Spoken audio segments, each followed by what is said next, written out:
Hello everyone, this is Llama Studios, and today I'm going to be showing you my latest release of the Creative Cooking add-on for Minecraft Bedrock Edition. This is an add-on that I have shown before, but I have just recently updated it to support Minecraft 1.20 and hopefully beyond, and this is a pretty big update, so I'm going to be going over pretty much all of the features, even the ones that were there in my previous video about this add-on. So this add-on essentially adds a bunch of new crops and food items with the intent of making it so that you can be creative with how you cook things in Minecraft. So you can, obviously in Minecraft, you can be creative with your builds, you can be creative with like your armor and tools and whatnot. So why not with food? So this adds a ton of new food items that you can really customize in hopes of making food match that Minecraft experience. So first are all of the crops. So to obtain crops, you're going to want to look for these. These are wild bushes, and they will just generate around your world. You can see there's one over there. And breaking these, if I go into survival mode, will simply give you a random crop. So they can give you vanilla crops, as you can see. I'm getting very unlucky. I keep getting carrots, but you can also get some custom crops, such as these tomato seeds.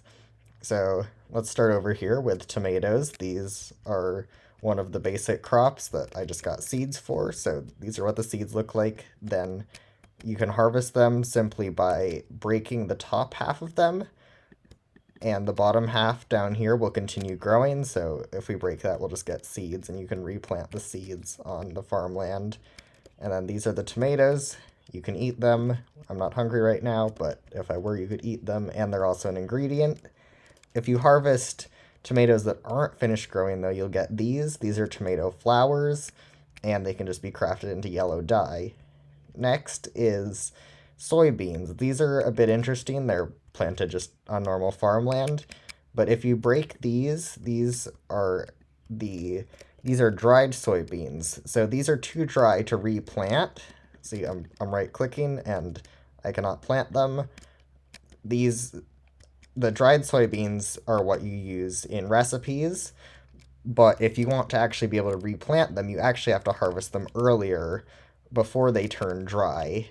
And so these are the dried soybeans. These are the normal wet soybeans, and these are the ones that you replant. If you do happen to harvest them too early, you can also just put them in a furnace to turn them into the dried variant. Next is lettuce. This is pretty simple. It works like pretty much all the vanilla crops. You just place it down and it grows, and then you can just break it to harvest it. It's not too complicated. And next is corn. This is also pretty simple. It works a bit like tomatoes in that the bottom half will continue growing if you harvest the top half. Like you can see that one just grew in my face. But you can harvest corn like this. So these are all of the custom crops in this add-on that grow on normal farmland. Let me just clear my inventory. And over here, you can see some of the ones that don't grow in such conventional ways. So first of all is rice. Rice grows in water, so you'll need to plant down the rice looking down into water. And when it grows, it turns into something like this. And like the tomatoes and corn over there, you can just break it by breaking the top half, and the bottom half will continue growing. And one neat thing, the reason why I designed several of the crops in this add-on in this way is not only you can do that by hand, but you can also automate it using redstone. So I have a piston here. If I just push this button, it will push off the top half, and I can harvest the rice like that.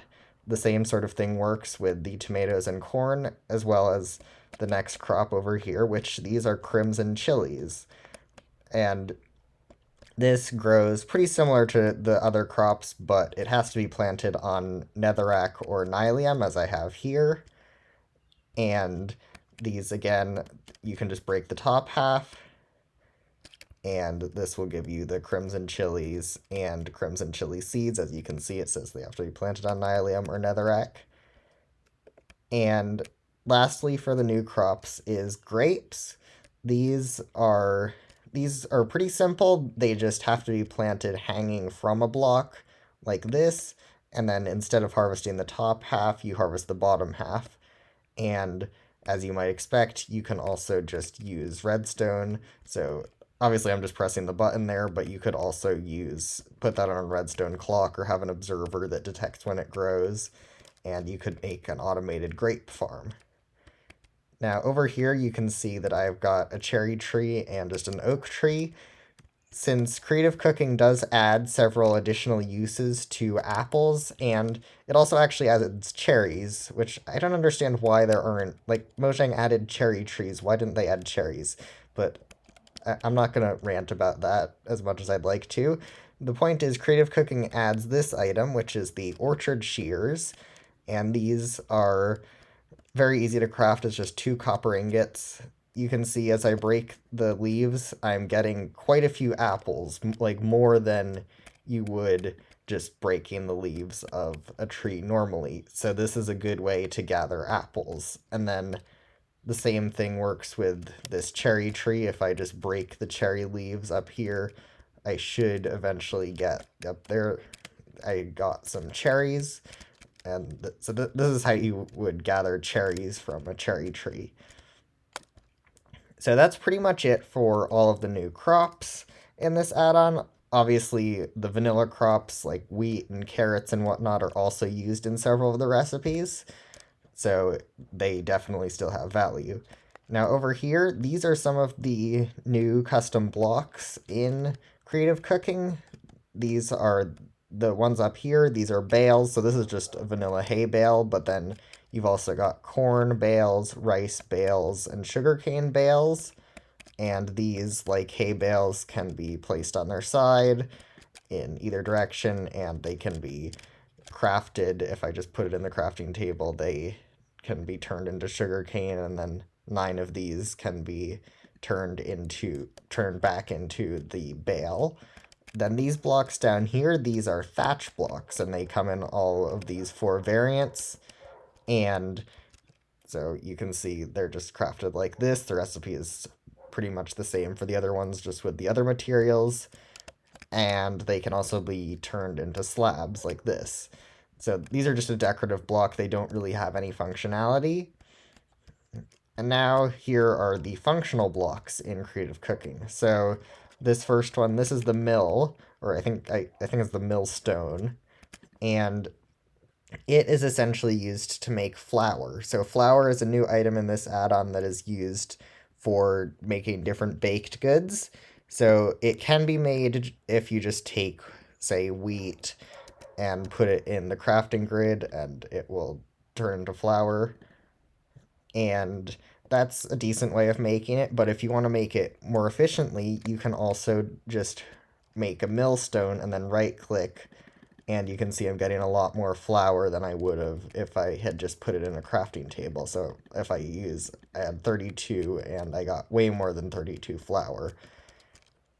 And this works with not just wheat, but also corn and rice. So that's a great way for you to get flour. And additionally, it works with sugarcane. So you can just click on it with sugarcane, and that will give you a lot more sugar than you would get just by putting sugarcane in a crafting table. Next is the cooking pot right here. This block is pretty easy to make. It's just a stick and some iron, and it must be placed on top of either a furnace, as it is here, or a smoker or campfire. And if you right-click on it, it's just a basic crafting interface. If we switch over to see all the recipes, you can see this is where you craft a lot of the different hot food items from this add-on. So this is definitely something you're going to want to have around your kitchen. And lastly is the meat slicer. This block is used to turn cooked meat like this, as well as some other items, into, well, first you right click on it and they become meat chunks, and then you can right click again using the meat chunks, and those will turn into sliced meat. So these are both ingredients in crafting several of the food items in this add-on. Now next are these little guys. This is the mill golem and the slicer golem.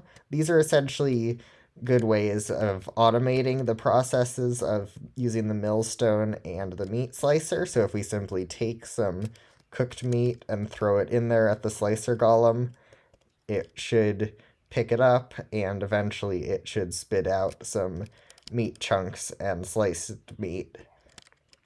And obviously, I'm just throwing it, but you could also use a dropper to pick it up, or a dropper to give it the items, and then a hopper to pick them up when it's done. So that's how you could automate it. And the mill golem works pretty much the same, but with other items. So if I give this one some wheat, it should turn into flour. And it does a little spinning animation that is kind of cute, and then you get some flour. So these can be crafted in the crafting table and then placed down and will do the milling and slicing for you. So now I'm going to move on to the actual food items in this add-on. So most of the food items work by having a sort of base item and then a bunch of different ingredients that can be added to it. So first, I'm going to look at soup. So, for example, meat soup has base items of a bowl and a meat chunk, and then there are a bunch of different items that you can add to it. You can add a carrot, a potato, an additional meat chunk, or a chili. Tomato soup works pretty much the same way, except it uses a tomato in a bowl as the base item, but it has the same additional ingredients. And in many cases, you can combine the ingredients. So, for example, I can make meat soup with a chili and a potato. You can only have a maximum of 2 different ingredients in each soup, however. Next is rice. This works pretty similar to soup, except it has the base items of a bowl and some rice. And these are the ingredients. So you can add an egg, a carrot, a beetroot, a chili, or meat chunks. And next is pasta. This is also pretty simple. It has the base items of a bowl and some pasta. The pasta is just created from flour in the crafting table, and you can add tomatoes or meat chunks or cheese. Cheese is a new item that you can just make using milk in the cooking pot. So next, here are some of the uses for soybeans. Soybeans aren't used by themselves in any of the recipes, but they are used to create some meat alternatives. So by taking some soybeans, just like I mentioned, you can put them in a furnace and they will get dried into the dried soybeans. So if we take some dry soybeans, we can put them in the cooking pot, and there are 2 different things we can do with them. We can make soy milk by combining water with a dried soybean, and that just gives milk. If I grab another water bucket, though, I can also combine a water bucket with 3 dried soybeans, and that will give you tofu, which essentially works the same as any meat in the meat slicer. So I can just bring it over here, and if I right-click on the meat slicer, it will turn into a meat chunk, and then if I click again, it will turn into sliced meat. So if you don't want to kill animals, but you still want to get the meat-based foods, that's how you can do it. Now next is juice. Juice is created with the base items of a bottle and some sugar, and then it can be combined with any of these items. So obviously you have an apple, melon, sweet berry, glowberry, grapes, cherries, and this new item, which is the stewed shroom light, which can be created just by putting a shroom light in a furnace, and it'll turn into that. And once you do that, you'll get some juice, which you can just drink on its own. Or what you can do is you can age it into wine. So to do that, you're going to need an aging barrel, which is this block right here. And if we right-click on it right now, you can see it says empty. So if I take some juice So this is grape juice, and I right click on it. You can see as I right click it says grape juice, and then over time this timer will tick up, and then you can just right click on it with a bottle and it will come back out. So there are 3 different tiers of wine, and you can take the wine out at any time. Obviously, the longer you leave it in, the stronger its effects will be. And each of these different fruits has a different effect that it gives you, but I'll leave that to you to experiment with. But some of them can be pretty beneficial.